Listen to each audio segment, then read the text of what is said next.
Now, we are just going to initiate in a second or two.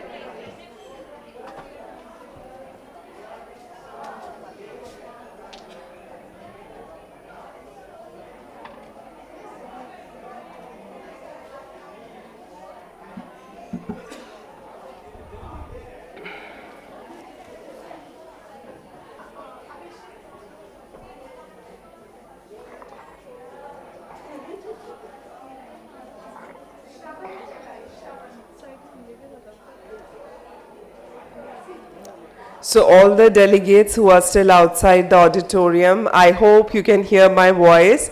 You are requested to please come in and take your kind seats. We are just initiating this session, and this session is about skilling for green careers. And in this, we are going to highlight the sustainable and high impact sectors, especially in the green career we are talking about. So we are just going to initiate this session. I request the delegates to please come in and be seated.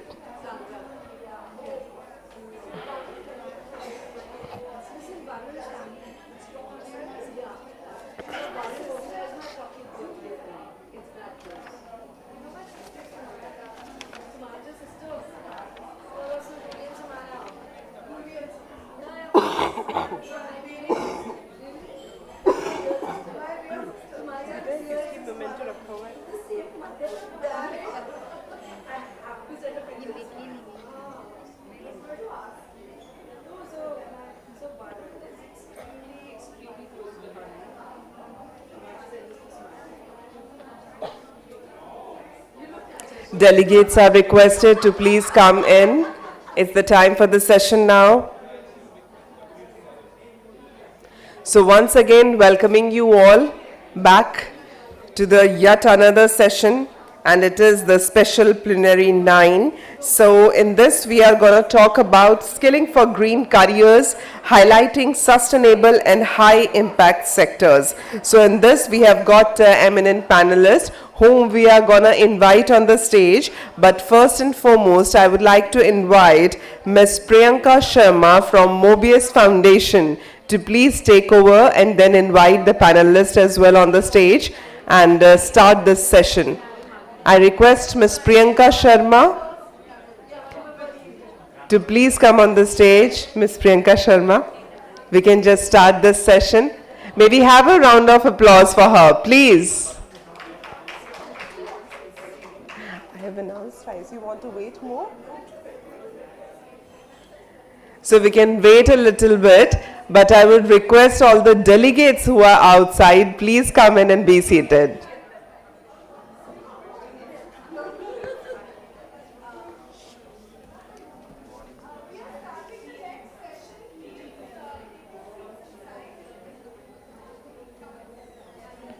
All the delegates are requested to come inside the hall and be seated. We are starting this session. We have already made the announcements to start, but we are waiting for you. So all the delegates are requested to please come in.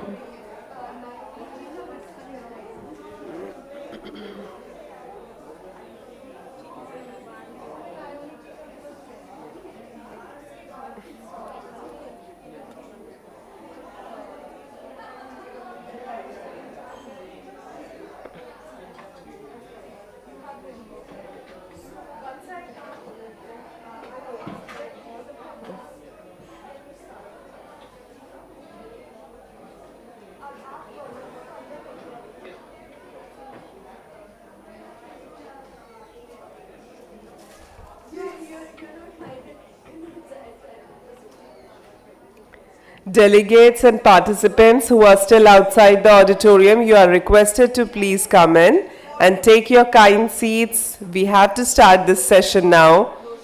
As per the interest of time, I request all of you to please be a little quick. The delegates who are outside the audi, please come in, be seated. We have to start this special plenary 9.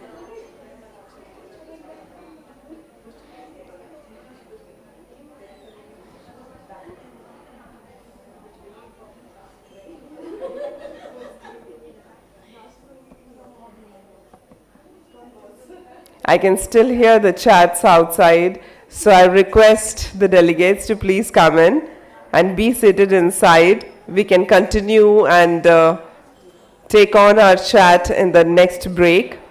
So all the delegates and participants are requested to please come in and be seated.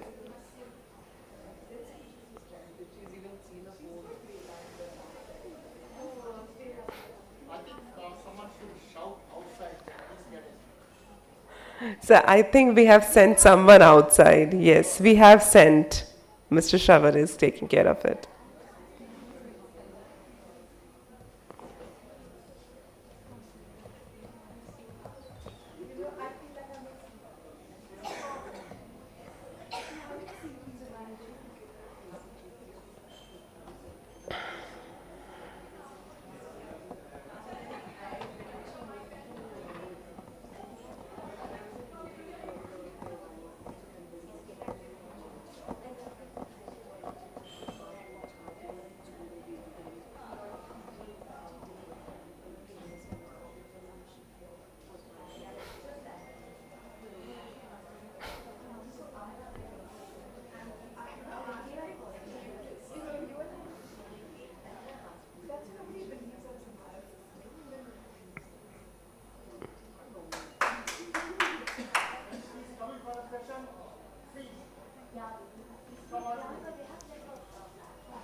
Thank you so much, Harsh sir.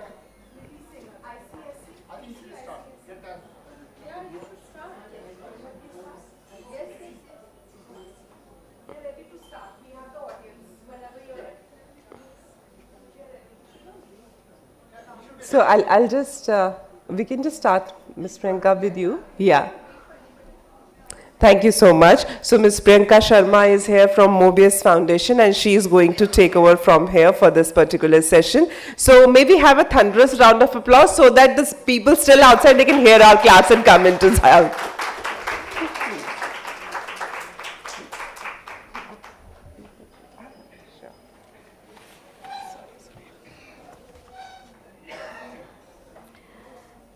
Good afternoon, everyone. Thank you for coming back into the room after that tea break. I know it's been a long day, but I promise this is going to be an electrifying session because, again, we are going to be talking about some very relevant topics around skilling and jobs and sustainable fashion and ecotourism.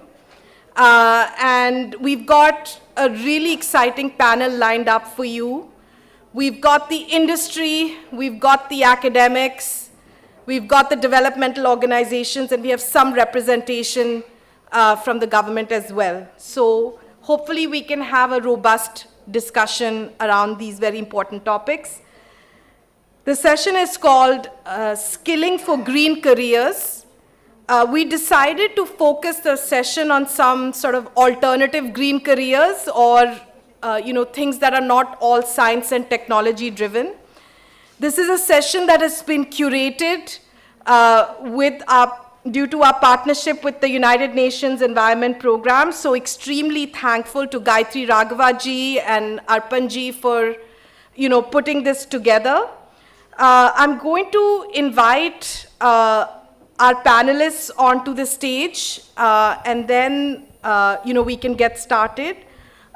So first we are going to have Mr. Thomas Stenstrom from the ILO.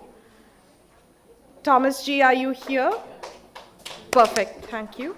The International Labour Organization. He's going to give us an overview on the landscape of green jobs, what sectors are hottest sectors, where are they going to be most growth, where is the gap in skills. So some very exciting data on that. Secondly, I'd like to invite Ms. Arpan Singh from the United Nations Environment Program, who's worked tirelessly to put this panel together. Would love to have on stage Dr. Avinash Chandra, Assistant Professor, Department of Tourism Management, College of Vocational Studies, University of Delhi, educators and government representation.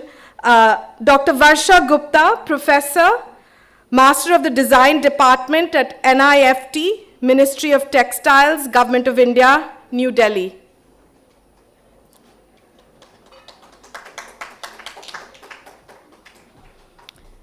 We also have the real world represented on this panel with reference to some of the folks that are dealing with these issues from an economic standpoint.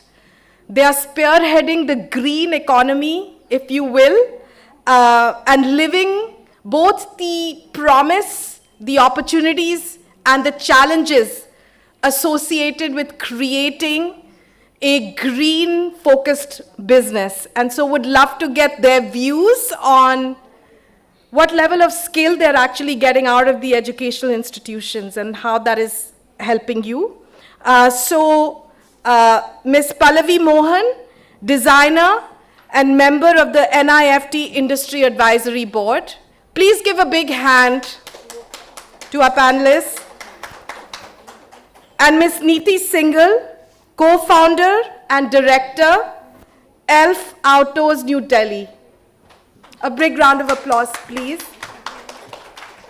We are going to start with a video message by Naomi Matthias from the Youth and Education Officer, Higher Education, United Nations Environment Program, and then I will hand it over to Arpan to take the session forward.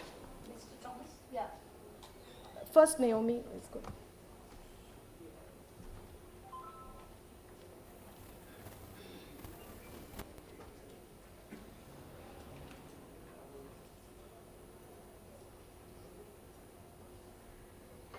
Dear participants of the ICSE 2024, I apologize for not being with you today, but I am grateful to take this opportunity to share a few words from the United Nations Environment Program. My name is Noémie Mété. I work as a Youth Education and Advocacy Officer within UNEP. I would like firstly to share a few words about our work in India. UNEP works with a lot of different stakeholders as part of its commitment to the Partnership Action on Green Economy with other UN entities, as well as engages youth in learning green life skills and preparing for green jobs through collaborations with various stakeholders, including the Green Skill Council of India. And UNEP has recently worked with the Ministry of New and Renewable Energy in order to implement a youth-focused intervention at the International Conference on Green Hydrogen. UNEP will work closely with the Prime Minister Green Hydrogen Mission in supporting the creation of 600,000 green jobs. Secondly, I would like to share a bit more about our initiative called the Green Jobs for Youth Pact, which was launched at COP27. The Green Jobs for Youth Pact is a collaboration between the International Labour Organization, UNEP, as well as UNICEF.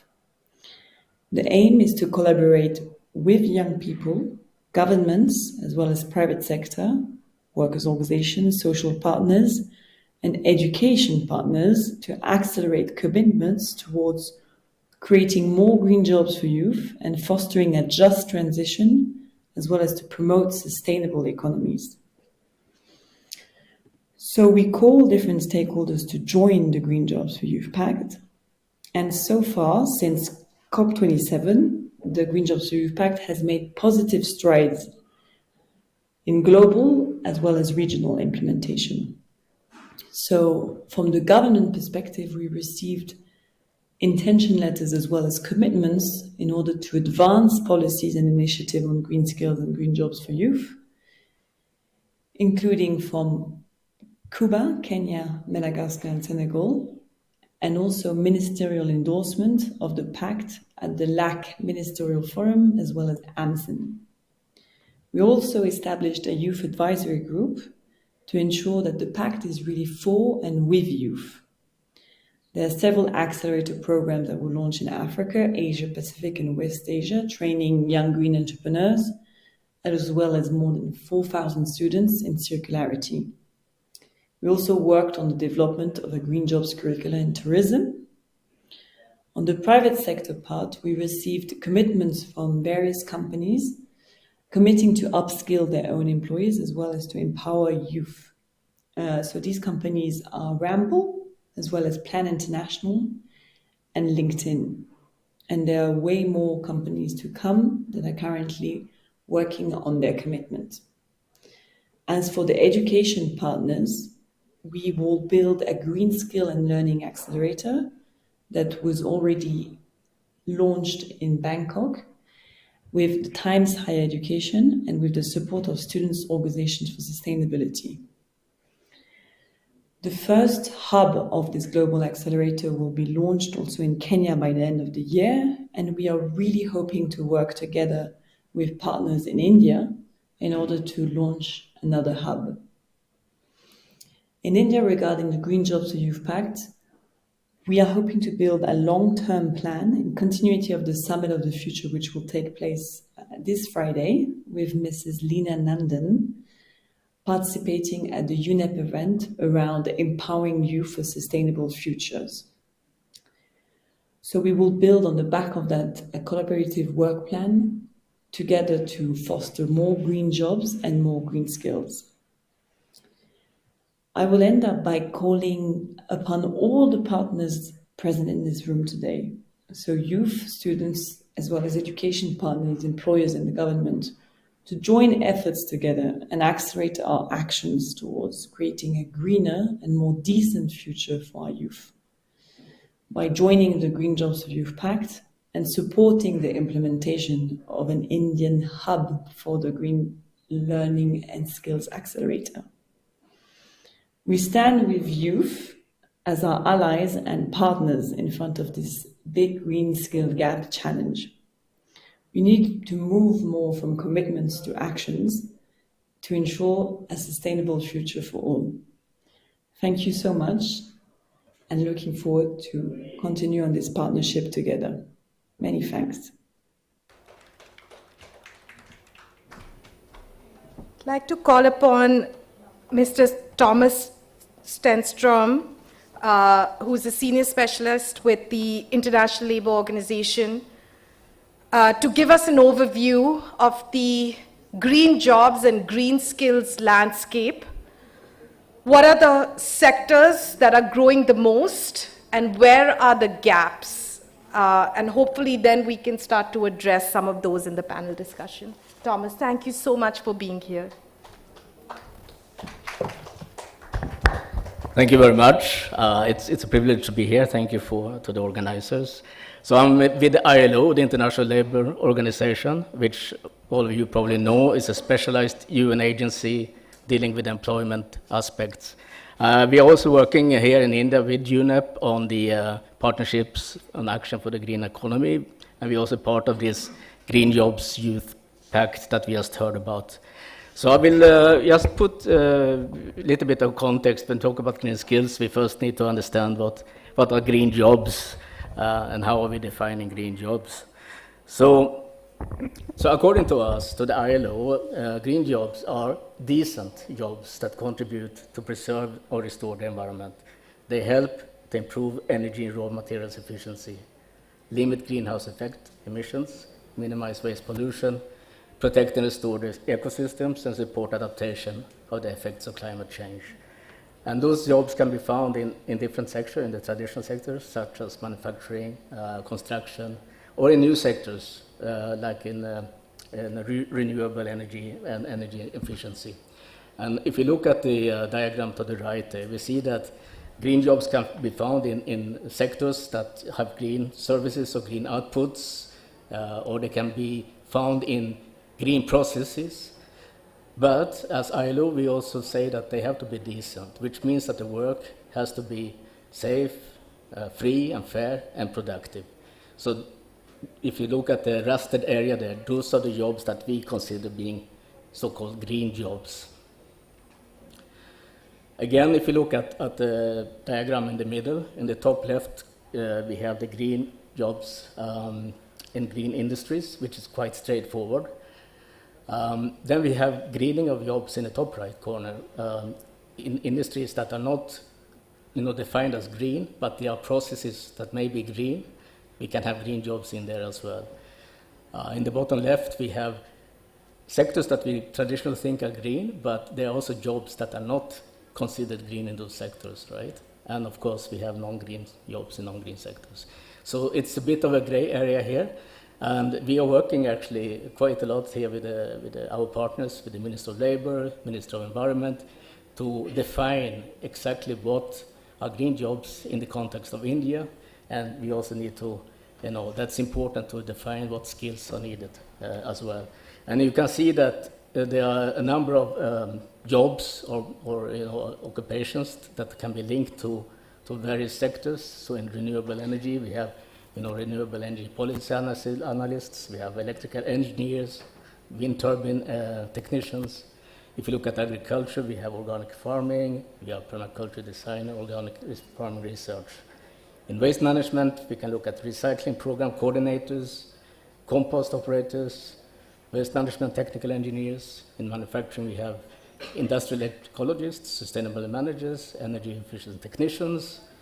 In construction, we have green buildings and consultants. We have energy coordinators.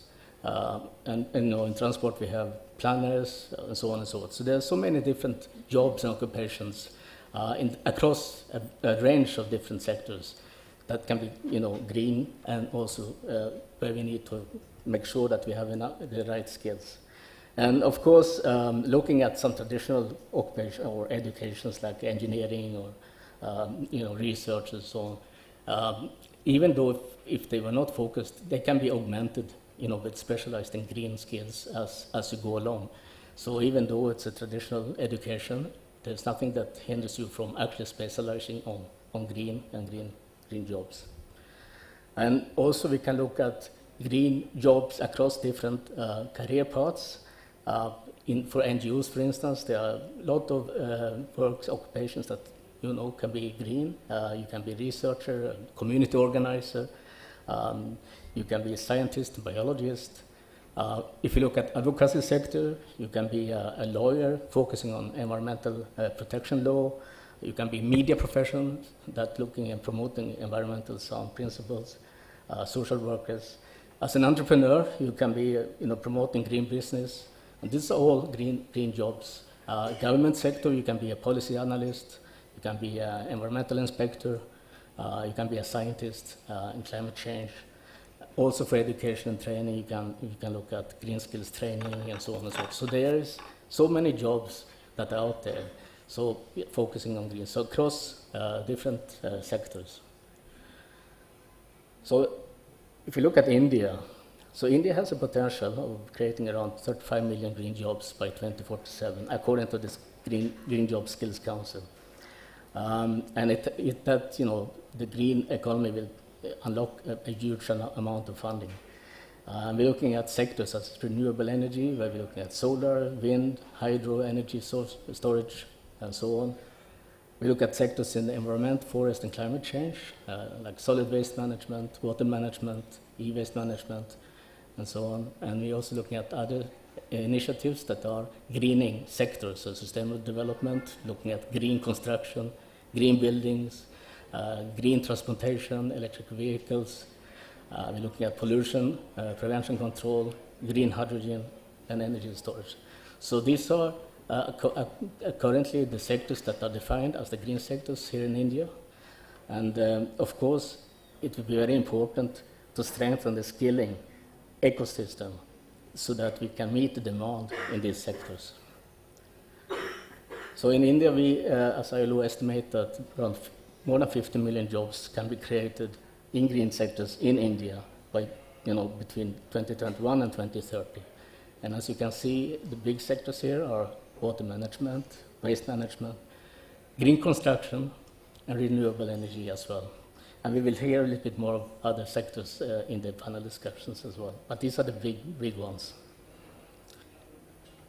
I'll just give you an example. where we transition from coal-fired plants to waste-to-energy facilities in Asia. So we're looking at coal jobs in Asia. The coal industry employs around 2.2 million workers at the moment.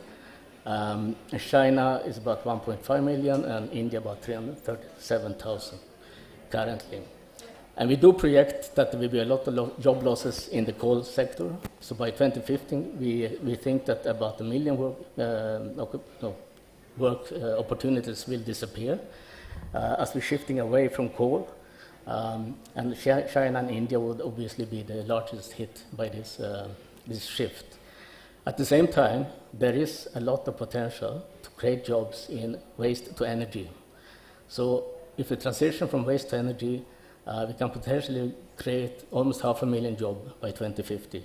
So a lot of the jobs that will disappear can be transformed into jobs in the same sector, but they are more clean, so to speak, right? So if you look at the jobs in this specific sector, waste to energy sector, we're looking at construction and engineering, building and commissioning waste energy plants. We're looking at plant operators, technicians, engineers, managing operations, looking at maintenance. We're looking at waste management in roles of waste collection, sorting and processing. We're looking at compliance as well, so there will be roles to play in environmental compliance. And some of those workers who lose their jobs, some of those can be absorbed, but we will need to have proper training programs that will focus on waste processing and environmental compliance using these new type of systems and mechanisms. And we need to have proper policies because jobs may not be in the same place as they were in the past. So in this particular example, waste energy offers a lot of opportunities for workers who will lose their jobs with right skilling and right policies in place. But it also offers a lot of opportunities for the young people to come in and work in this sector. And this waste energy is something that we should consider as a renewable alternative as well. I will stop there. Thank you very much.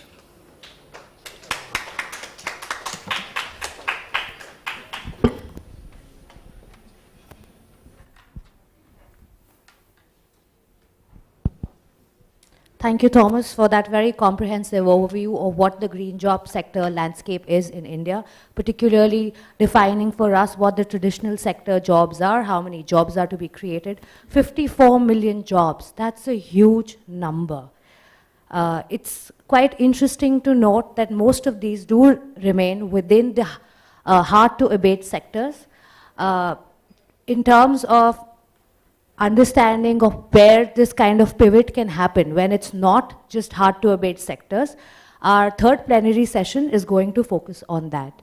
My name is Arpan Singh. I'm the youth officer with United Nations Environment Program. This is actually our third intervention at ICSE on green jobs and green skills. Just to take you all down a little bit of a memory trip, the first session that we hosted, we demystified what are green jobs. Where are they going to happen? When are they going to happen? Are we risk ready for this transition? We had some interesting outcomes. We had industry participants, we had policy experts, we had experts from intergovernmental organizations. The second session that we hosted at the ICSE, we focused on waste sector particularly. A lot of jobs, like Thomas sort of remarked on, need to be green jobs, but they also have to be decent jobs. So we had representation from IRENA, we had representation from Tata Power. Continuing with the thematic focus, we are now at the third session. We are going to look at green jobs, but in a non-traditional sector, which have a very high impact, but not much is known in terms of what kind of green skilling is required. What does green skilling actually look like in these sectors? I have with me today Ms. Pallavi Mohan. She's a designer and a textile expert. She's here with me. Pallavi, if you could just wave.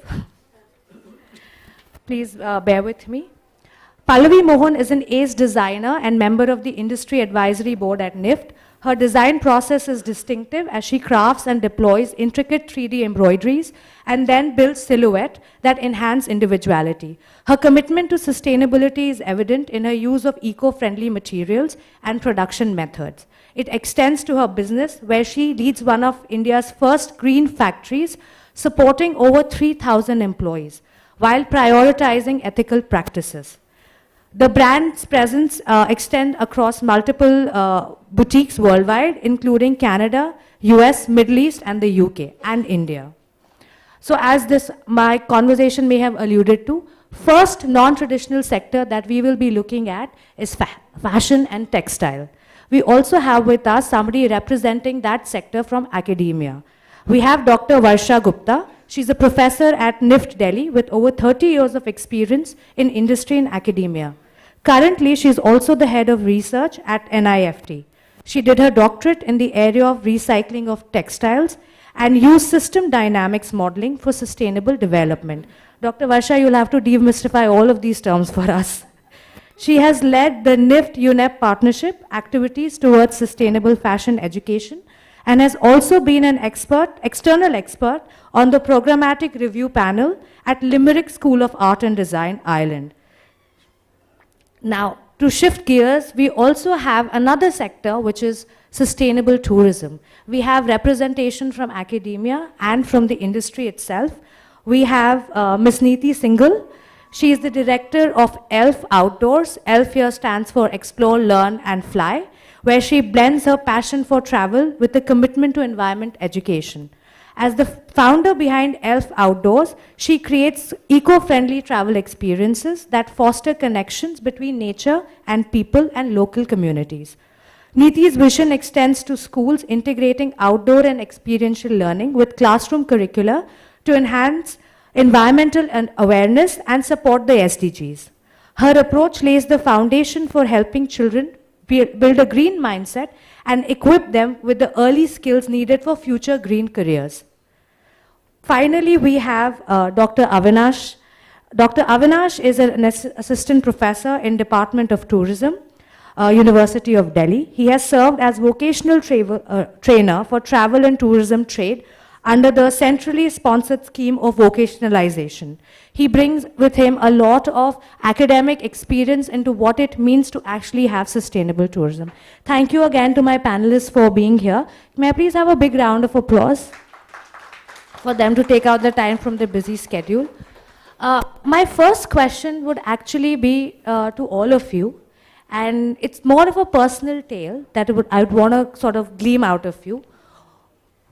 What has your journey been into sustainable tourism, sustainable fashion, or teaching sustainable tourism or sustainable fashion? What was your initial connect? Has it always had a focus on sustainability, or is it something that you found on your journey? I'd like to begin with Neeti. Thank you. So we used to travel when I was a kid, and we used to travel with school trips, and since my childhood days I used to love traveling a lot, and that's how the passion comes in picture. And when I was a kid in grade 12, I started my internship, and that's how the travel and tourism thing came into the picture. And so one of the trip I was traveling when I was in college. So we went to Nainital, Jim Corbett, and then we saw a lot of tourists there on Mall Road, and there were a lot of plastic bottles that we saw, and a lot of plastic waste that we see. People were eating and throwing in the Naini Lake. That's the famous lake we visit. But it is really sad to see that, and that's how. Since then it was in my head that some point of time I will be able to take an initiative and start something where I can help these people as a tourist destination to support support local or when we travel with our personal travel or with groups, we need to minimize certain waste on with the environment, with the help of environment. And that's how I came into the picture. I started working with a lot of travel companies, different travel companies, and similar practice was there, but nobody was actually focusing on these things. And thanks to COVID, I would say, this is a COVID baby. So during the COVID time, I was exploring things, and then the ELF came into picture, and then that's how I thought, let me put down everything here. And then with the help of schools, teachers, and of course the educators, I'm able to connect with schools with their curriculum.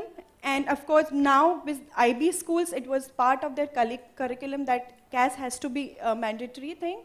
And with thanks to new policy with CBSE school NEP, that is again aligned with us. And then we are able to help local community in terms of the community service, of course.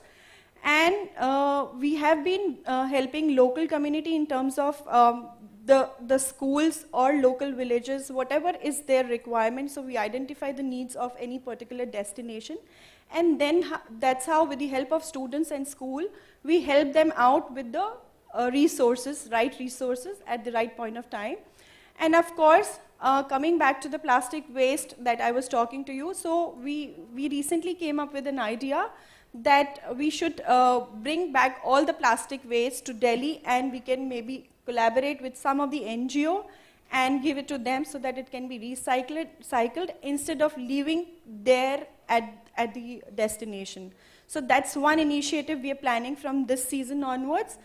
And along with that, the schools are of course supporting us, but then not every school is going to support us in this thing. Not every tourist is that eco-friendly, but they want luxury.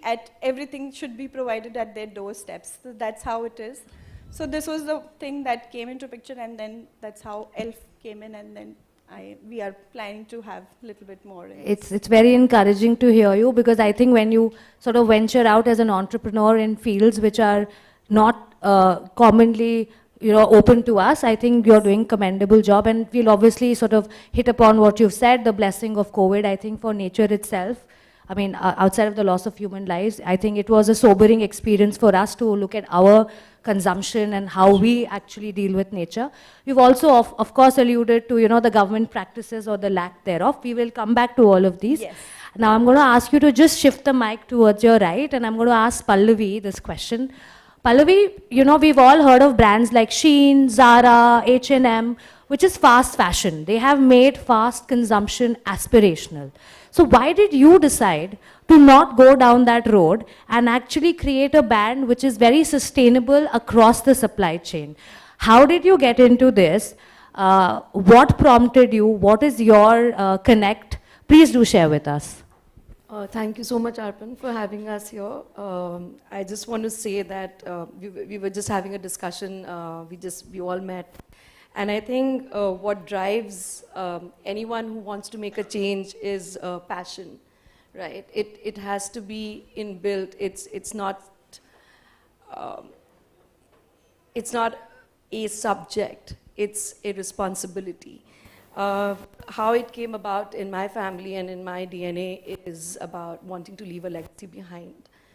I would say about in year 2008, 2009, when we were a very small factory, about 100 people. Today we are fortunate and blessed to have about 6,000 to 7,000 people in our team, directly employed, and indirectly about 70,000 people.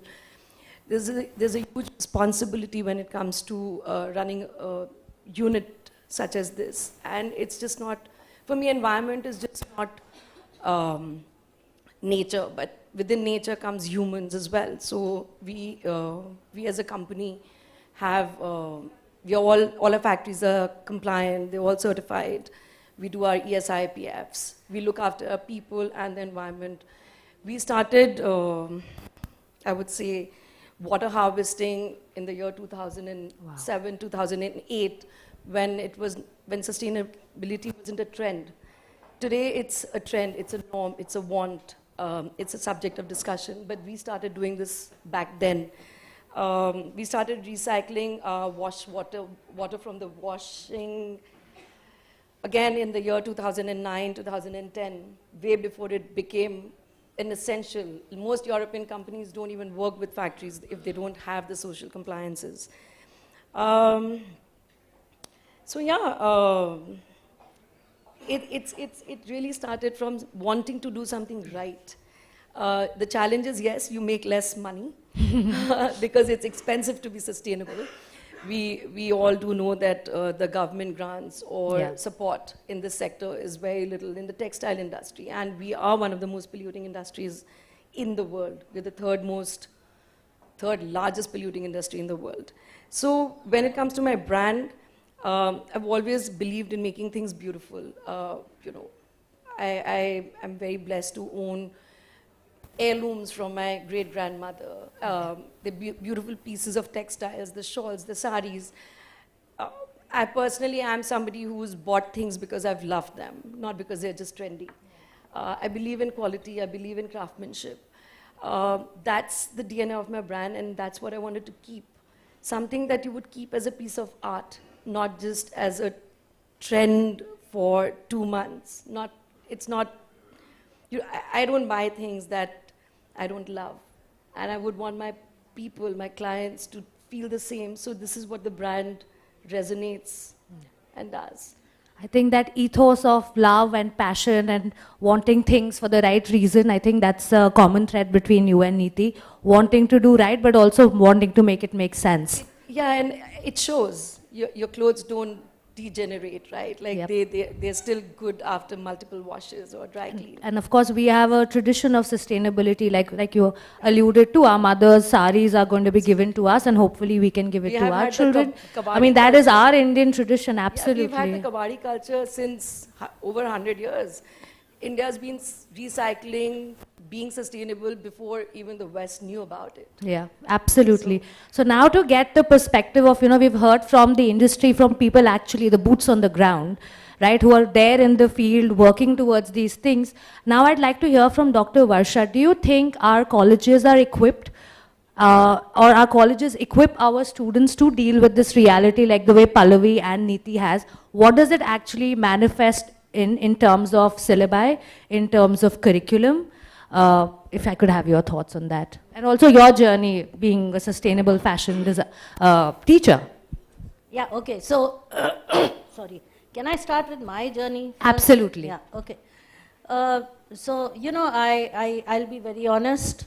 My journey started in NIFT, of course, a long time back. But towards sustainability, I think it shifted when I started realizing that, okay, this is a hotter topic. So then I moved from other subjects and got into this. Everybody would really want to teach areas which are really looked up to.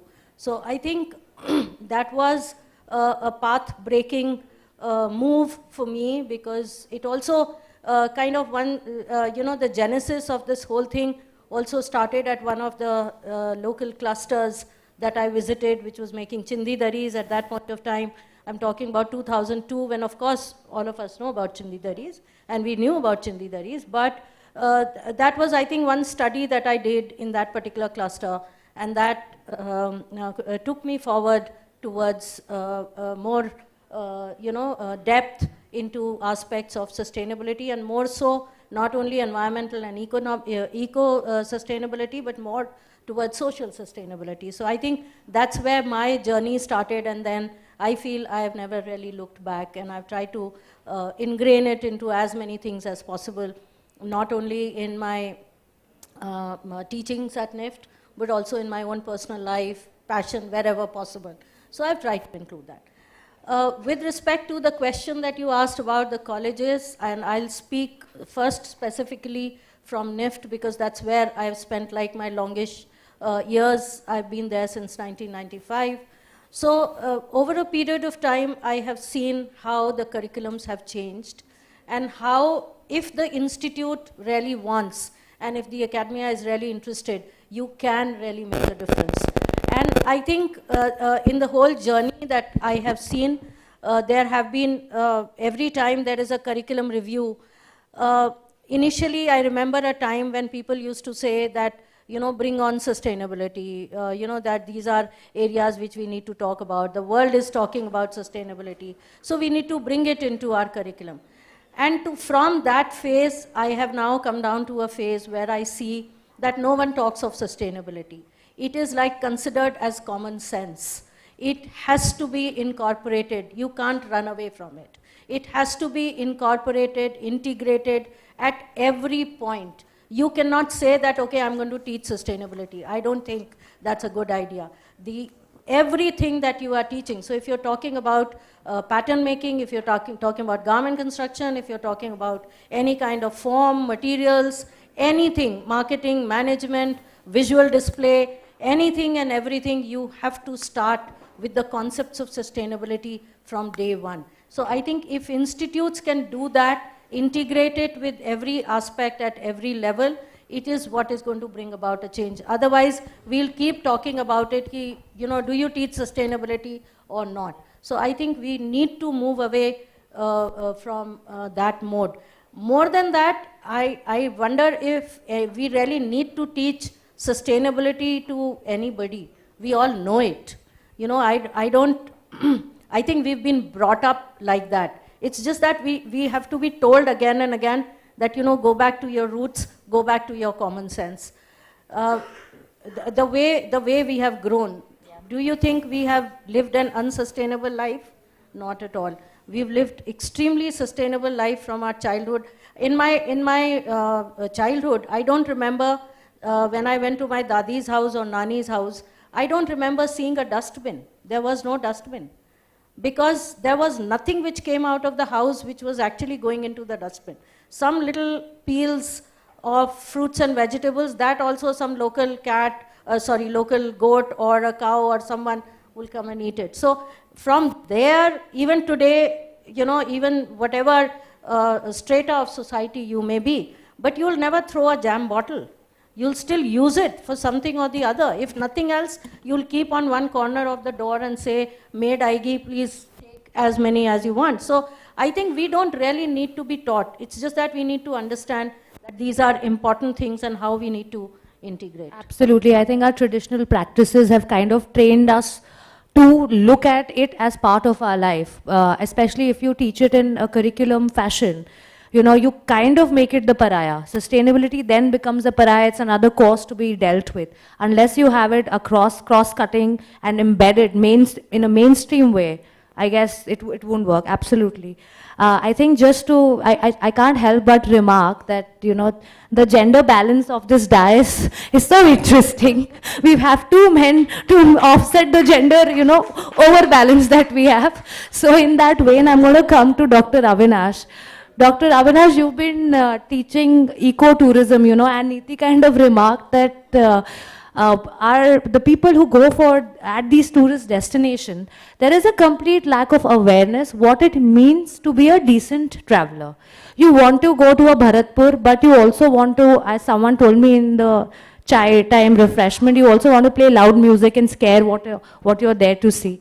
How do you bring this sensibility, right, while you're teaching? How much of a role does it actually play when these people who learn or study ecotourism, they go out into the field and then become ecotourism entrepreneurs? Okay. Hello. So actually, tourism is one sector in which we heard and read about. Tourism is a smokeless industry. But it has great potential to create a huge impact, negative impact on the environment, ecology, right? Mass tourism, you might have heard about the mass tourism, one concept. You might have heard about the Kumbh Mela, largest gathering on the earth. So when people come to one destination, then carrying capacity exceeds, right? Carrying capacity is basically the number of footfalls any destination can accommodate. But in tourism industry, we don't follow rule and regulations. There are no strict rule, especially if we talking about India or Asia, right? So we need to have a strict rule and regulations about the carrying capacity and these things. Coming back to the college, coming back to our courses. So myself, I am a nature lover. And I belong to village area. I have grown up there, so I lived in that particular place, so I don't need outside motivation to be a responsible people or citizen or traveler. So for that I have to start, as a teacher, I have to start from the grassroots level. I was trainer in school level as well. So first duty was to educate the children how to be a responsible traveler. You need to be responsible traveler. You have to understand about the ecology, environment, and all the things related with that particular community where you are traveling.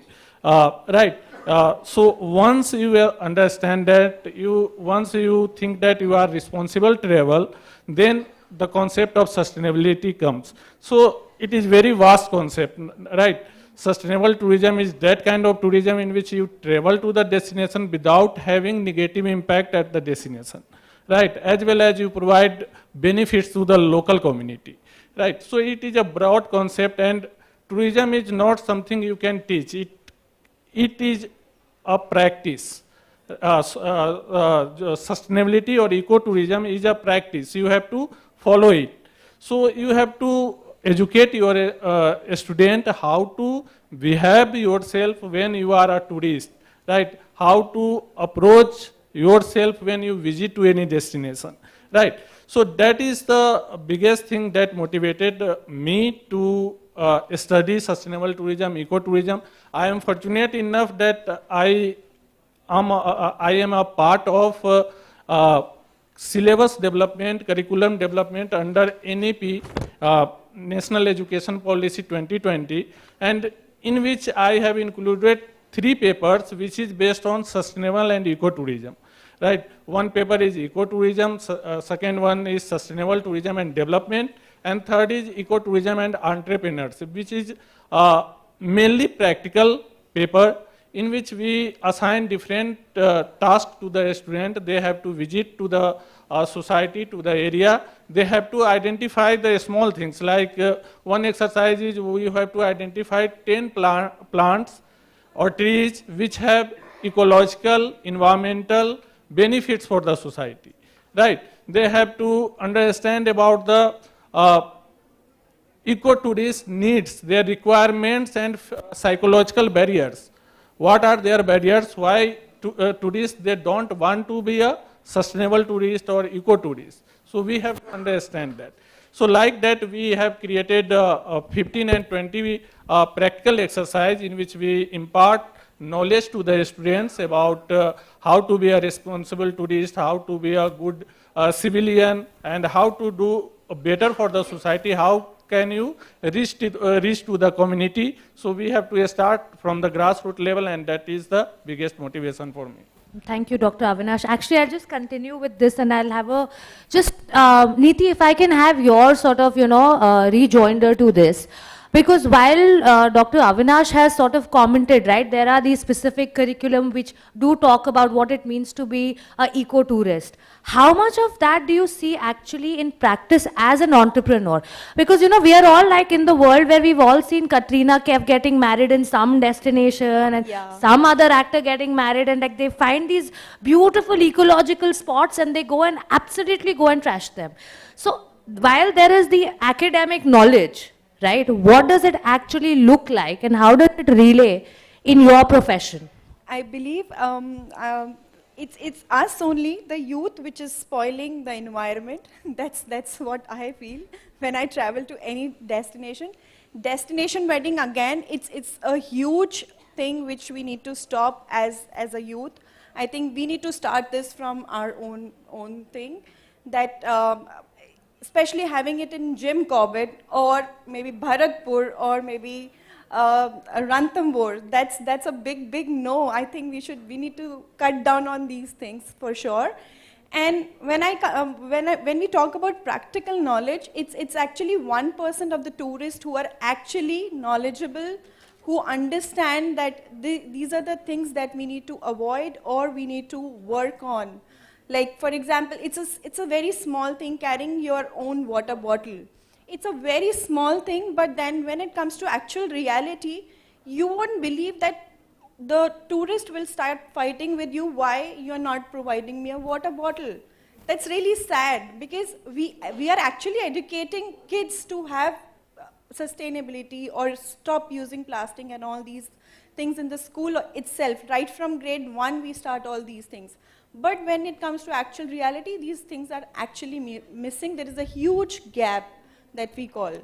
We don't have a government representative today, but I'm aware that the plastic waste management rules of 2016 clearly lay out what is okay, what is not okay. In 2022, we enacted single-use the law against single-use plastic products. 19 categories of those products were banned, right? So it is the government has also taken on the mandate and has guidelines and things in place. But in practice, there is a big lacuna, right? There's a big gap. And I think that needs to be really brought out, that unless there is this sort of a change that happened, which Dr. Varsha also talked about, at home, within ourselves, it's going to be very, very hard. So that's what we started with ELF. We focus on small things when it comes to travel, right from starting from like finalizing any destination with any school. So we work out, if we don't get business, I'm okay with that. Yeah. But then if you have one good client, we are happy from inside also, that what is our vision that we are actually delivering it to. Yeah. How do you, I'll actually come to Pallavi also on this. Varsha kind of hit the point that she is agnostic to having maybe 10 clients. She'd rather have that one good client. How do you sustain yourself and make your business, make good business sense? I mean, we are Indians, bottom line matters to us, So how do you have that make sense? How do you make your business make good business sense? I can take that. So basically, it's a very social media driven society that we live in. It's about storytelling. So you will see a lot of small brands have become big names today, startups from the last 2 years or 3 years, because they have had solid storytelling. When you educate your customer about how it is made, is it machine made, is it handmade, 75% of your garment is actually created with sustainable material, that you're being fair, and giving them a safe space to work. You're not underpaying them. You're not abusing. These are all aspects that today's youth or people, where they are happier to pay slightly more, provided they know what is behind this product or garment or an experience, whether it's travel or fashion. We are very happy to pay that extra if we know we are making a difference. There are lots of, when you go travel, they say that, okay, £5 or is going to go for charity towards childcare. Most people do pay that £5 extra, knowing that it's all right, it's going for something, it's not going to make a huge dent in my pocket. So the niche market that I can talk for myself, that I cater to, are happy to know and happy to pay, provided they know. And the power of social media storytelling, taking, BTS as we call them, right, of making a garment, creating reels, it's an expense. But at the end of the day, till the time you don't educate, till the time you don't explain to the customer, we can all be sitting in this room and talking about it, and it would make a difference. So it needs to go out there. We need to educate our people. I think the advocacy aspect is extremely important. I think these... Yes, please. So when you talked about educating, I think it is so important, and of course not being only an academician of being able to educate a student, but I think every customer, and I think the whole foundation and the UNEP is doing a brilliant job at it.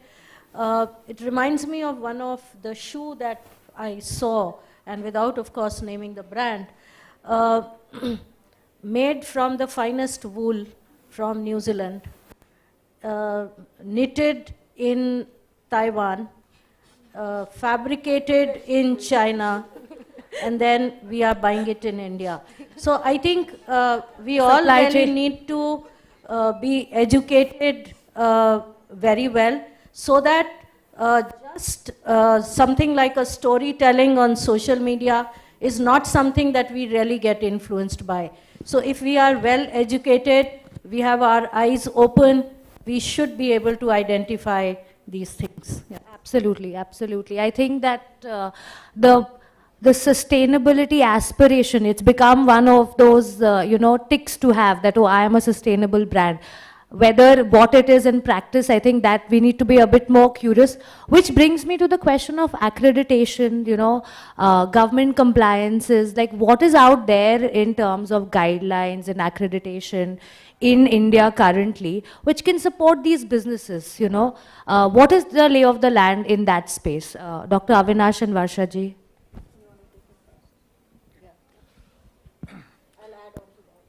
Okay.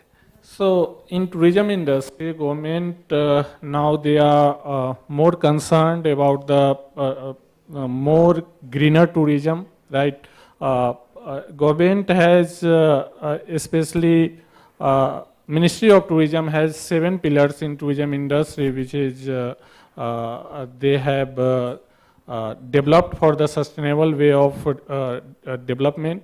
That is promotion of economic sustainability, promotion of socio-cultural sustainability, promotion of economic sustainability, protection of biodiversity, community outreach, you can say, certification of sustainable tourism, and governance. So these are 7 pillars which led by the government in order to promote the sustainable tourism, right? As well, Skill India, there is a Skill India campaign which is run by Government of India, and in Skill India we have a green skill development program for tourism industry, in which they provide the training to the people who are interested in green tourism, and for that they have made various provision. People who want to be a sustainable tour manager, people who want to be eco tour guides, they can get training over there. We have National Skill Development Corporations and Tourism and Hospitality Skill Council, and they also work together in order to provide the training to the youth. So these can and we can sense the government is serious towards the sustainability in tourism industry, right? So there are various programs being run by Government of India, and hopefully in the coming future, people or youth will be more aware about the green careers, green jobs. As we know, green jobs are those kind of jobs which is good for the people, good for the society, and good for the economy. सबके लिए win-win situation हो, वही green job है. So government इसके लिए focus कर रही है, and I am sure that people or youth, they will be interested in it, right? Thank you. So I will speak more from the sector that I come from. This is one area where I think a lot of work is yet to be done. While there are a lot of ministries, even the academia, we ourselves are working towards it. So there is some work going on towards accreditation and indexes being made for sustainability, not only for products, but also for companies and for the academia. Like ourselves as colleges, how we can participate in the whole thing. But one thing that I'm aware of, Ministry of Textiles has already set up a ESG task force where they are working towards it, and I think they have streamlined a lot in this particular area. Though there are small meters of measurement available, like you may have Higg index, or you have marks also that are provided by certain ministries, but in like a single point a place where one can go for getting all these accreditation, I think a lot of more work is required. Yeah. Thank you so much for touching on that. I think that sort of industry-wide accreditation system, which is, cohesive and not piecemeal and disparate, I think it's really the need of the hour. Which also kind of begs the question, Dr. Varsha, that, you know, in all the conversations that we've had, the importance of systems thinking, right? The importance of how all of this, right, whether it is recycling, whether it's sustainable procurement, whether it's like Niti remarked on, you know, awareness and advocacy piece, what do you think is actually missing in the way we do pedagogy, in the way we teach? Why has that not clicked as yet? What is not docking? Something which I'm really passionate about.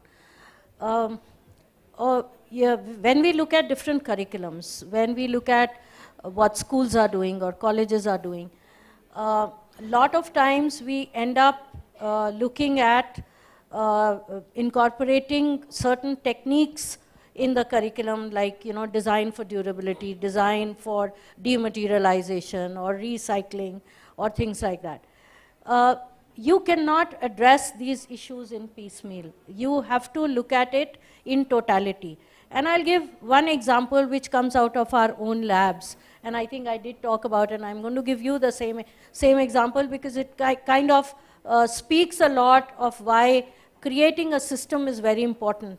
You know, a lot of time we hear a lot of very appreciative comments coming from people where they look at products being recycled or products being made into something which can be reused or you know, completely refurbished. But that is a one-time activity. If you are only being able to create something out of old products and create something new, what have you really achieved? If you look at the scale, it's like not even a drop in the ocean.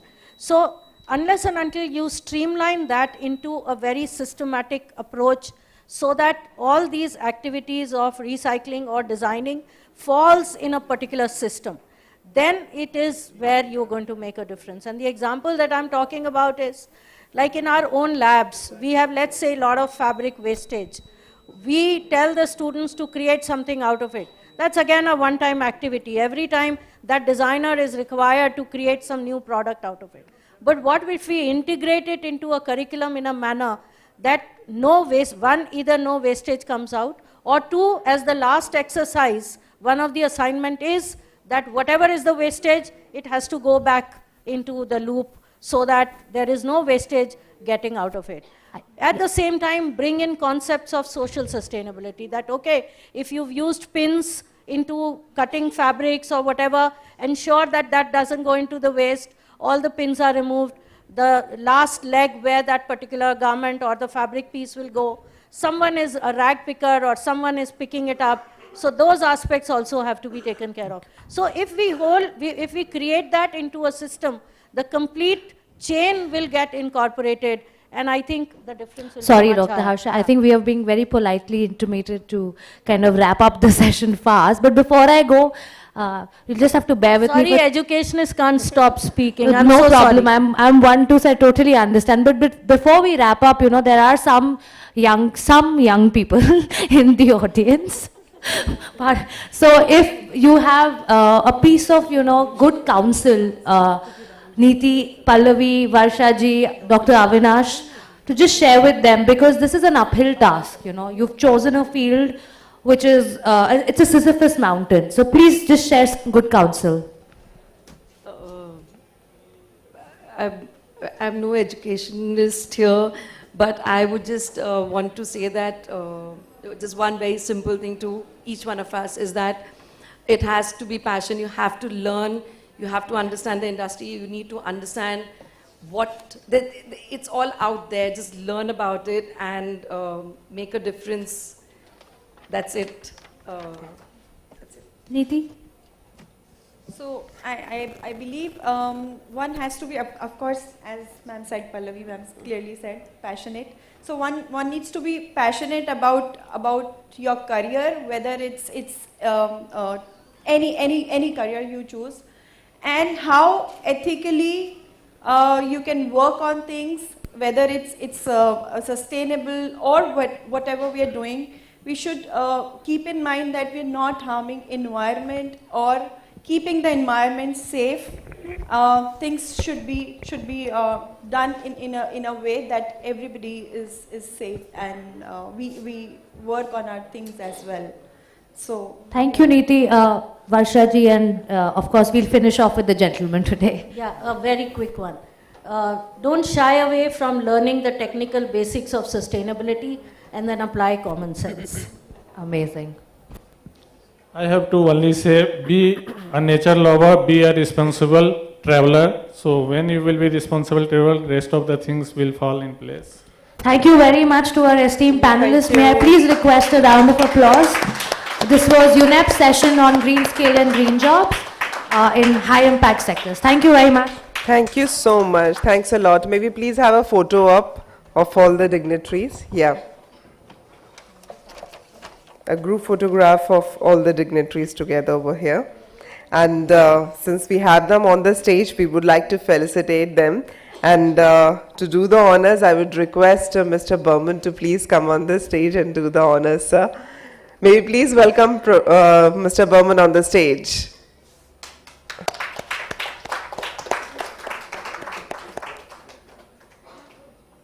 Firstly, I request you, sir, to please felicitate Mr. Thomas Stenstorm.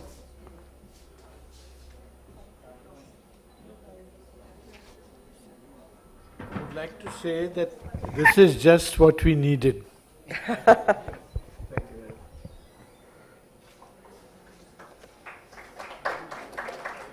Now I request sir to please felicitate Ms. Arpan Singh, Youth Officer, UNEP, India. You have been a wonderful moderator. Dr. Avinash Chandra, here is a felicitation for you. I request Burman sir to please felicitate you. Next felicitation is for Dr. Varsha Gupta, Professor, Master of Design Department, NIFT, Ministry of Textiles, Government of India, New Delhi. Ms. Pallavi Mohan, Designer and Member, NIFT Industry Advisory Board. Here is the felicitation for you. And Ms. Neeti Singhal, Co-Founder and Director, ELF Outdoors, New Delhi.